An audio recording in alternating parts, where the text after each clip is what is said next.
Have you ever found yourself completely tied up in knots, anxious about something someone else was doing? Maybe it was a friend making a decision you knew was a mistake. Or maybe you were waiting for a text back from someone and the silence was driving you crazy. You might have spent hours, even days, replaying conversations in your head, trying to figure out how you could convince someone to see things your way, or how you could make them like you, approve of you, or just respond. It's exhausting, isn't it? This constant draining effort of trying to manage other people's feelings, decisions, and opinions? What if I told you there's a simple, two-word tool that can set you free from all of that? A tool so powerful, yet so incredibly simple that it can radically change how you navigate your relationships and, more importantly, how you feel inside your own head. It's called the Let Them Theory, and it's one of the most profound and practical mindset shifts you can ever make. So, what is it? At its core, the let them theory is the practice of consciously withdrawing your energy from trying to control other people. It's a deliberate choice to release your grip on their behavior, their choices, and their perception of you. When you feel that anxiety rising, that urge to manage or fix or persuade, you simply say to yourself, let them. Your friends want to go out without inviting you? Let them. Your partner doesn't want to talk about their feelings right now? Let them. Someone at work misunderstands your intentions and forms a negative opinion? Let them. Your adult kids are making choices you don't agree with? Let them. This isn't about being passive or apathetic. It's not about giving up. It's about giving up the one thing you never had in the first place: control over other people. And in doing so, you reclaim something infinitely more valuable: your own peace of mind. Let's look at a real world example to see how this works. The person who popularized this theory, Mel Robbins, shared a story about her teenage son. He was 17 and wanted to go to a party that she was really worried about. Her protective instincts went into overdrive.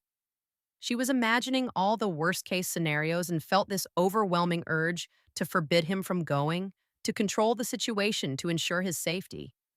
She was getting worked up, ready for a fight, ready to lay down the law. Her husband looked at her and simply said, let him go. She was floored. Let him? But her anxiety was screaming that her job was to stop him. And this is where the theory clicks into place. Her desire to control him wasn't really about him, it was about managing her own anxiety. By trying to control her son, she was trying to soothe her own fear. The let them moment was a recognition that he is his own person. He needs to make his own choices and learn from his own experiences. Forbidding him would only create resentment and teach him to hide things from her. By letting him, she wasn't being a permissive parent. She was choosing to parent from a place of trust instead of fear. She was giving him the space to be responsible for himself, and she was freeing herself from the impossible task of living his life for him.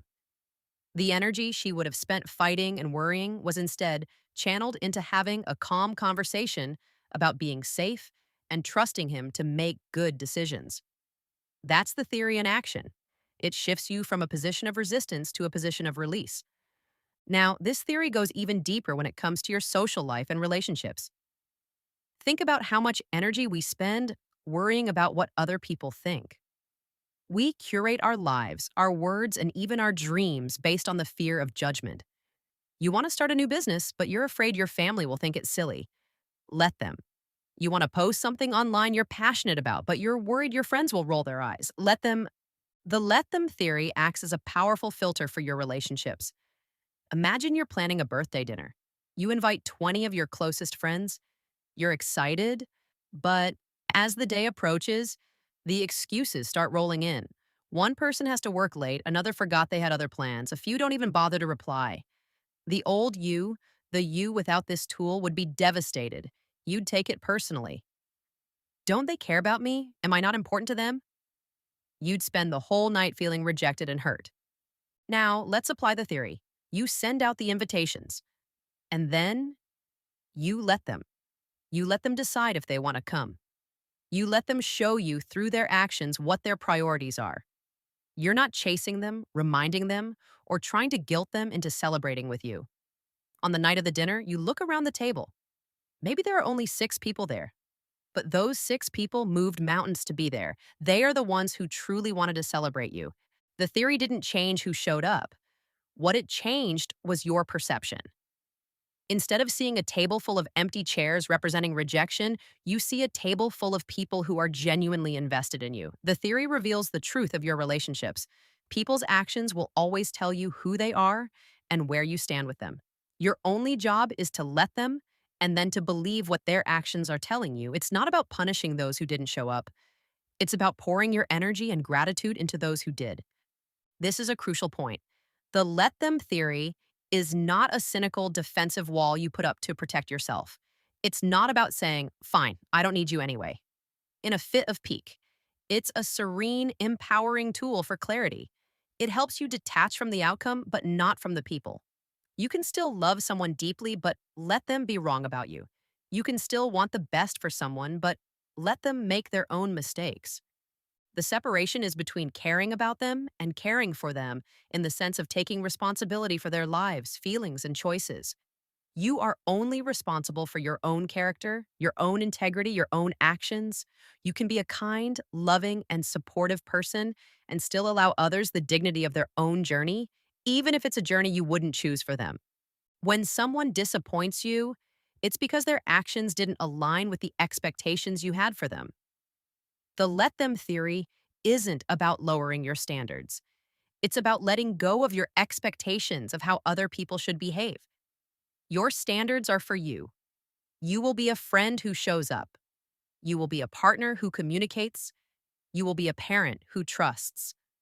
Those are your standards for your own behavior. You let them decide what their standards are, and when you see a mismatch, you aren't devastated, you're informed. You now have valuable information that you can use to decide how you want to proceed in that relationship. So, how can you start using this today?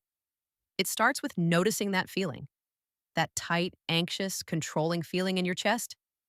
The moment you feel it, I want you to pause, take a breath, and whisper to yourself, let them. When your coworker sends a passive aggressive email and your first instinct is to fire back a defense, stop. Let them feel however they want to feel. You know your truth. When you see someone on social media living a life that makes you feel insecure or jealous, stop. Let them post their highlight reel. It has nothing to do with your reality.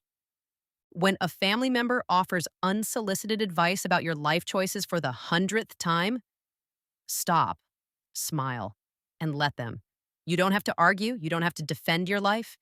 You can just let their words float by because you are the one in the driver's seat of your own life. This simple phrase is your permission slip to stop fighting battles that were never yours to fight. It's your key to unlocking a state of inner peace where your happiness is no longer held hostage by the actions or opinions of others. You save so much energy, precious, vital energy, that you can then pour back into the things you can actually control: your goals, your joy, your responses, and the beautiful, authentic life you are building for yourself. Try it. The next time you feel that pull to control, to manage, to fix someone else, just take a quiet breath and tell yourself, let them, and feel the freedom that comes with release.